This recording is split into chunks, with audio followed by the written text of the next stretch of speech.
मिल्खा सिंह का जन्म हुआ था गोविंदपुरा, एक जगह है मुजफ्फरगढ़ पाकिस्तान में, वहाँ पे उनका जन्म हुआ था। और बहुत ट्रेजेडी हुई उनके साथ 1947 में जब देश का विभाजन हुआ और तमाम राइट्स हुए, तो उनके माता पिता दोनों राइट्स में मारे गए और उनके कई भाई बहन भी उसमें वो रहे। तो वो भाग कर भारत आए और बड़ा स्ट्रगल रहा उनके साथ, बड़ा उन्होंने संघर्ष किया। और फिर 1951 में यानी भारत आने के 4 साल बाद उन्हें सेना में नौकरी मिली। और सेना में जब वो गए ट्रेनिंग के लिए, तो वहाँ पर एक इंसेंटिव दिया गया कि भाई एक 6 मील की क्रॉस कंट्री रेस में कौन लोग भाग लेना चाहते हैं। और इंसेंटिव ये दिया गया कि जो भी इस दौड़ में भाग लेगा उसको रोज 1 गिलास अतिरिक्त दूध मिलेगा। तो वो दौड़ हुई, उसमें बहुत से लोगों ने हिस्सा लिया और 6 मील दौड़ना था। मिल्खा सिंह दौड़े और उस पहली दौड़ में मिल्खा सिंह शुरू में बहुत आगे निकल गए, लेकिन बाद में कुछ लोगों ने उनको पीछे किया, 6ठा स्थान उनको मिला। उसके 4 हफ्ते बाद यानी 1 महीने बाद एक दूसरी दौड़ हुई, एक दूसरी क्रॉस कंट्री हुई और उसमें मिल्खा सिंह को दूसरा स्थान मिला। यानी तो यहां से उनके मन में ये जज्बा पैदा हुआ कि वो दौड़ सकते हैं और कुछ नाम कमा सकते हैं। और फिर एक आर्मी के लोगों के, उस इलाके में जितने भी आर्मी के एस्टैब्लिशमेंट थे उनकी चैंपियनशिप हुई और वहां पर उनसे पहली बार कहा गया कि भाई 400 मीटर में आपको दौड़ना है। और ये तो 6 मील दौड़ने के आदी थे। खैर उस दौड़ में उन्होंने हिस्सा लिया और उसमें नेशनल लेवल के 2 एथलीट हिस्सा ले रहे थे, सोहन सिंह थे और प्रीतम सिंह थे। और उस रेस में जिसमें नेशनल लेवल के लोग हिस्सा ले रहे थे, मिल्खा सिंह को 4था स्थान मिला। तो ये यहाँ से एक तरह से उनके करियर की शुरुआत। मेलबर्न जाने के लिए टीम चुनी जानी थी और उसके लिए एक तरह से सिलेक्शन हो रहा था पटियाला में।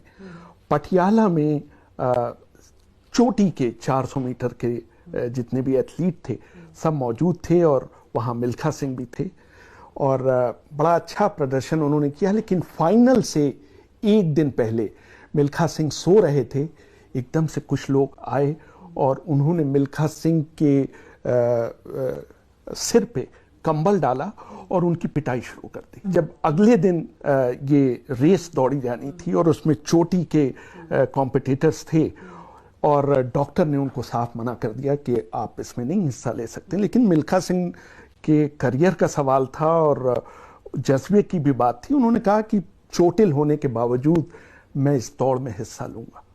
और मिल्खा सिंह ने वो रेस दौड़ी और उसमें पहला स्थान प्राप्त किया और इस तरह उनका चयन हुआ मेलबर्न ओलंपिक में भारत का प्रतिनिधित्व करने के लिए।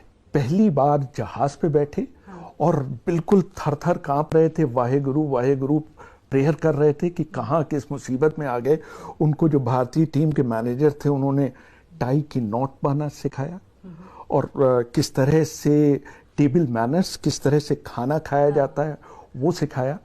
वो वहाँ पहुंची और लेकिन अच्छा परफॉर्मेंस नहीं रहा। पहला एक्सपोजर था, पहली बार फॉरेन गए थे, वो भी ओलंपिक्स में हिस्सा ले रहे थे, मेलबर्न ओलंपिक में। तो पहले ही राउंड में हार कर बाहर हो गए मिल्खा सिंह। लेकिन वहाँ एक उपलब्धि ये थी कि उनकी मुलाकात हुई चार्ल्स जेनकिंस से और जेनकिंस 400 मीटर के अल्टीमेट विनर थे और उन्होंने मिल्खा सिंह को टिप्स दिए कि भाई अगर तुमको आगे बढ़ना है तो इस तरह से आगे बढ़ो। 1958 के टोक्यो एशियन गेम्स में मिल्खा सिंह को भेजा गया और वहाँ बड़ी एक दिलचस्प बात हुई। पाकिस्तान के एक धावक थे अब्दुल खालिक, वो भी वहाँ पर आए हुए थे। वो 100 मीटर और 200 मीटर में एशिया के टॉप एथलीट थे। तो एक बलदेव सिंह हुआ करते थे इंडियन टीम के सदस्य, उन्होंने होटल में मिल्खा सिंह का परिचय कराया खालिक से कि ये खालिक हैं और ये मिल्खा सिंह हैं, हमारे अपकमिंग स्टार हैं। तो उन्होंने बड़े रूडली, खालिक ने उनको जवाब दिया कि मैंने बहुत से टॉम डिक हैरीज के साथ दौड़ की है, तो ऐसा कुछ नहीं है। तो मिल्खा सिंह ने मन ही मन सोचा कि भाई ये तो बड़े मतलब बड़े बेआबरू होके तेरे कूचे से हम निकले। तो बहरहाल 400 मीटर की दौड़ शुरू हुई। उसमें तो खालिक नहीं हिस्सा ले रहे थे। मिल्खा सिंह ने स्वर्ण पदक जीता एशियन रिकॉर्ड के साथ। और अगले ही दिन 200 मीटर का फाइनल था और 200 मीटर के फाइनल में खालिक उनके साथ। और खालिक को बाहर की लेन मिली हुई थी, मिल्खा को अंदर की लेन मिली हुई थी। और पूरे एशिया की, पूरे स्टेडियम की निगाहें दोनों के ऊपर, दोनों टॉप एथलीट्स 200 मीटर में। और एक दिन पहले 100 मीटर की दौड़ खालिक जीत चुके थे और 400 मीटर की दौड़ मिल्खा सिंह जीत चुके थे। तो जो भी 200 मीटर की दौड़ जीतता वो एशिया का बेस्ट एथलीट कहलाता।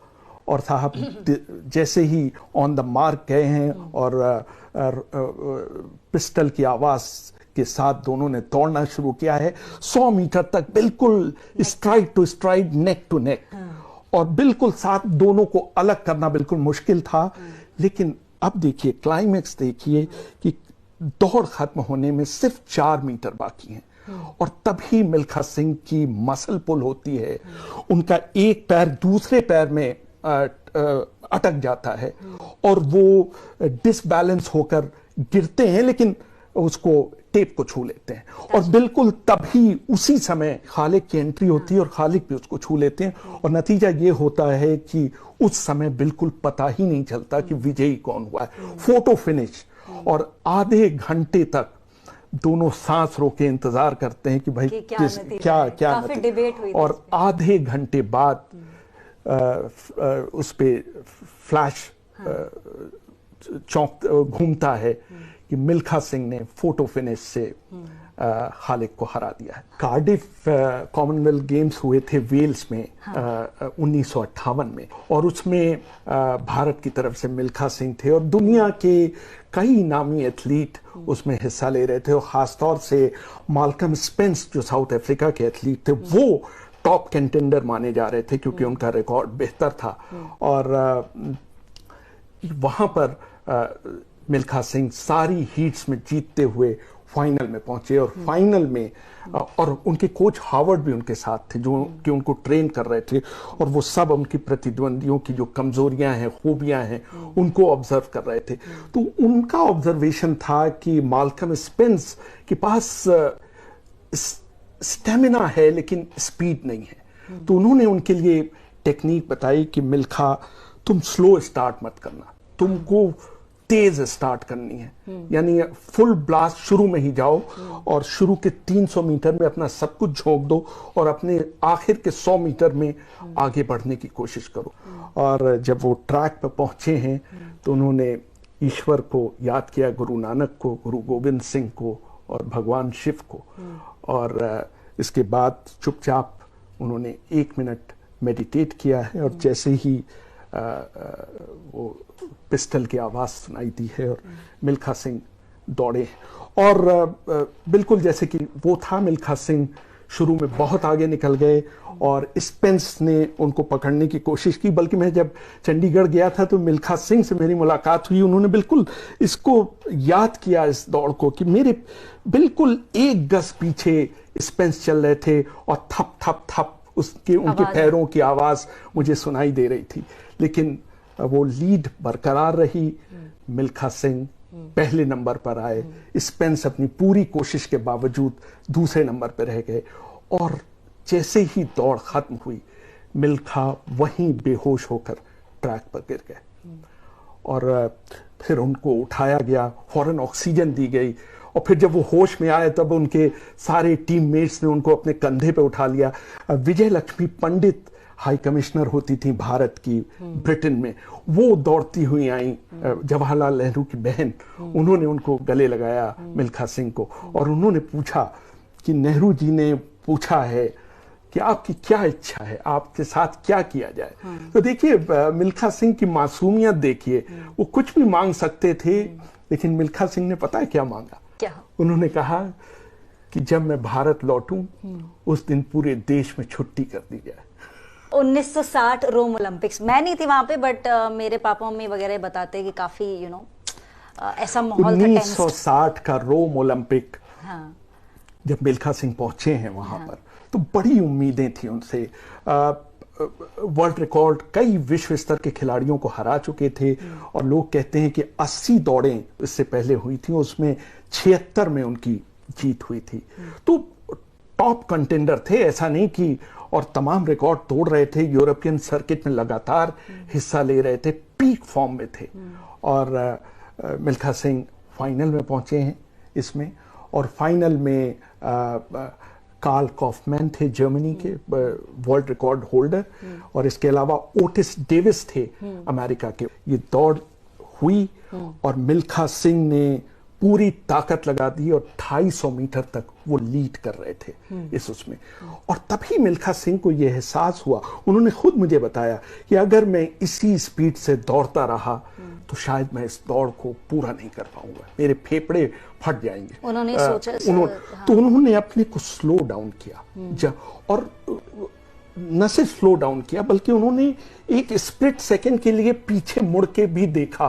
400 मीटर की दौड़ में ये बहुत बड़ा टाइम होता है कि आपको इतना वक्त मिले कि आप किसी को पीछे मुड़ के देखें। और यही वो क्षण था कि ये सारे कॉफमैन, डेविस और इसके अलावा स्पेंस, जिनको उन्होंने हराया था कार्डिफ में, वो तीनों मिल्खा से आगे निकले। फोटो फिनिश हुई, और ये पहला मौका था विश्व में कि चारों टॉप में आने वाले चारों खिलाड़ियों ने ओलंपिक रिकॉर्ड तोड़ा।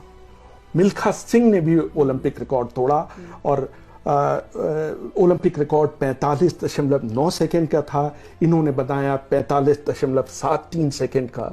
और लेकिन मिल्खा चौथे स्थान पर आए, और ये उनके लिए बहुत बड़ा हार्ट ब्रेक था, जिसे कहते हैं कि पूरी तैयारी से गए, लेकिन इसके बावजूद भी वो 3 खिलाड़ी बेहतर थे। बिल्कुल फोटो फिनिश थी, बहुत कम अंतर था, लेकिन ये फैक्ट है कि मिल्खा सिंह भारत के लिए पदक नहीं जीत पाए।